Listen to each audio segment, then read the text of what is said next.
The Capri comes with a color touch screen, and you can clean this screen with a soft microfiber cloth. Spray alcohol on the cloth, and then you can rub it onto the screen to keep it clean. We're in the home screen, and you can tell that the home is yellow, so that tells me that that's the menu that I'm in. The Capri can stitch in manual mode or in regulated mode. This button in the bottom right corner is your pause play button. Now you can use your foot pedal to start stitching, or you can use this pause play button. And when I press that, the machine will start stitching. I can press that again to pause, or I can just tap the foot pedal and it will stop. This group of icons is my speed. This is the maximum stitches per minute the machine will run when the foot pedal is fully depressed.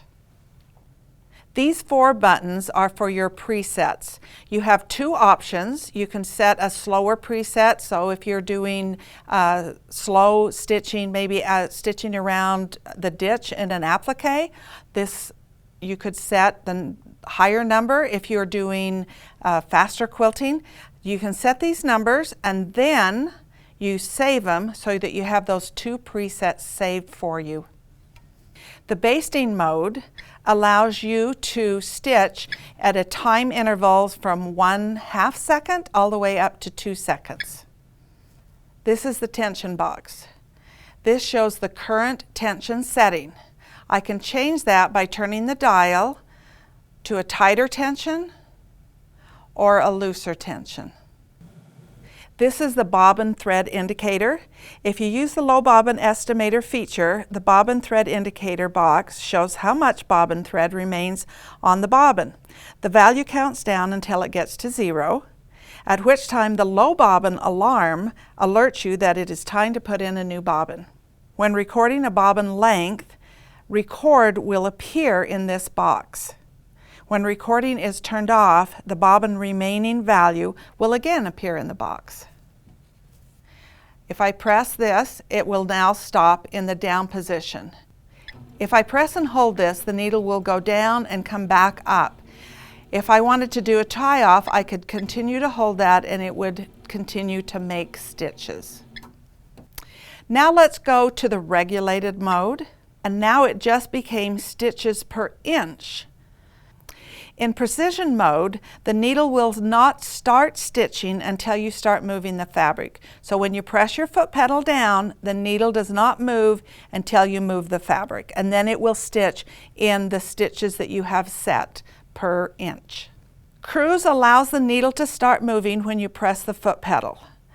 It will cruise at the speed you have set.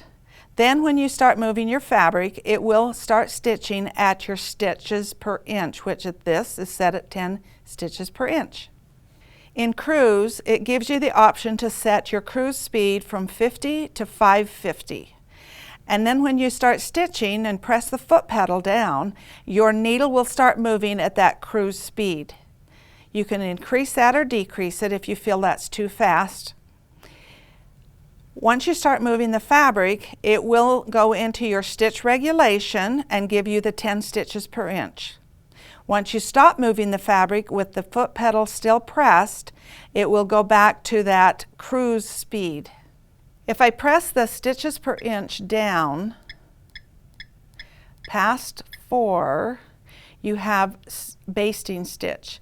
Now this is all based on moving your fabric, and so if I move my fabric, I will get a stitch every 1/2 inch, every 1 inch, every 2 inch, and every 4 inch. So this is all based on moving your fabric, and the Insight stitch regulation can read that and place the stitch.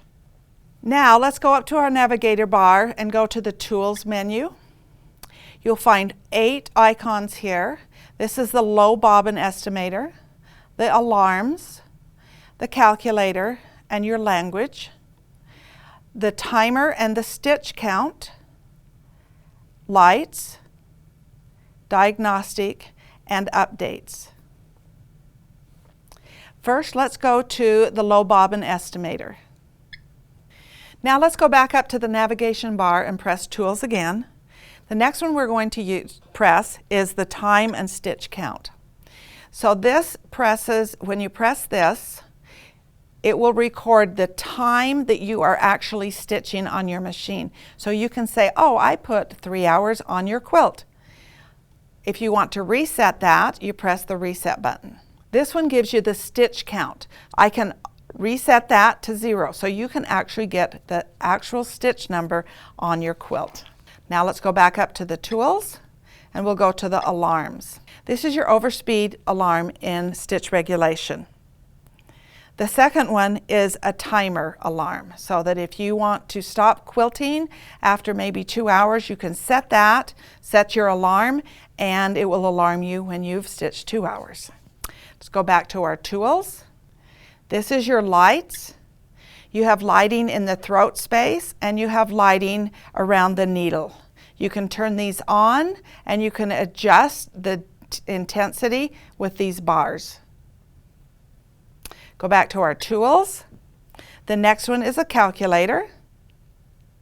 We'll go back to tools, and the next one is diagnostics.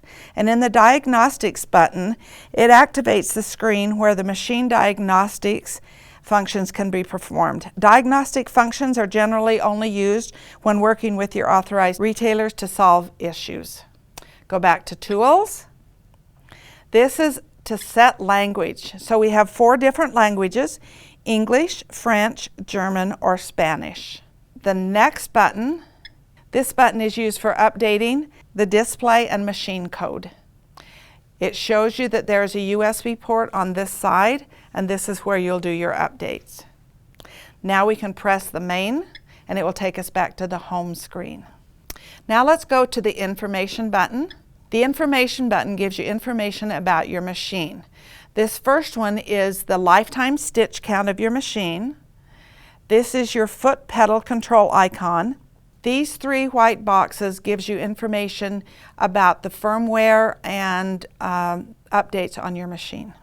Your retailer may ask you for the information of how many stitches you have on your machine, or what updates you have on your machine, the firmware updates, so that he knows how to help you.